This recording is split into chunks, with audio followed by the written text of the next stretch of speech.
مين يصدق إن الجمال ده كله بأجنحة الفراخ؟ اللي يشوف الشكل الخطير ده يقول وجبة كنتاكي، واللي يدوق الطعم ينبهر بيه. يلا بينا على الطريقة. أجنحة فراخ متقطعة جزئين، شرحيها بالسكين.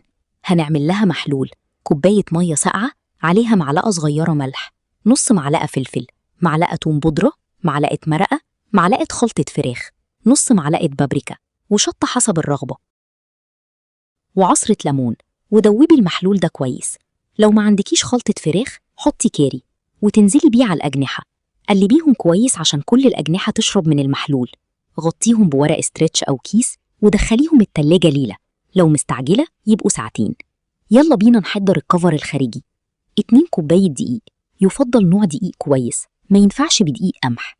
بتحطي عليهم معلقتين نشا، نص معلقة ملح، نص معلقة توم بودرة، نص معلقة مرقة، نص معلقة كاري. اخلطيهم مع بعض وانزلي بيهم في كيس تلاجة، ودي أريح طريقة تعملي بيها. وتنزلي بالأجنحة فيهم، ما تكتريش عشان ما يتعجنش ويلزق في بعضه. اقفلي الكيس وحاولي تخليه منفوخ. رجيهم كويس لحد ما كل جناح يتغلف بالدقيق، وطلعيهم في طبق وتنزلي بيهم تاني في المحلول، وترجعيهم على كيس الدقيق تاني. المرة دي لما تقفلي الكيس افضلي رجي فيهم أطول مدة عشان يطلع معاكي بنفس شكل الكنتاكي وطبقات القشور اللي بتبقى في الجاهز. طريقة الكيس ده هتريحك من بهدلة الدقيق شمال ويمين.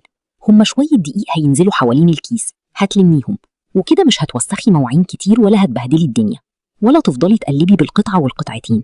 هتعملي حطة كاملة في ثواني. بينزل في زيت غزير سخن، ما تقلبيش لحد ما يبقى لونه ذهبي. أهم حاجة الزيت سخن عشان الكفر ما يفكش. بعد كده قلبيهم وانزلي بالنور أقل من النص. ما تحطيهوش على عين البوتاجاز الكبيرة، حطيه على العين المتوسطة. ما تعمليش بدقيق وتركني، هيعجن. اعملي حطة بحطة.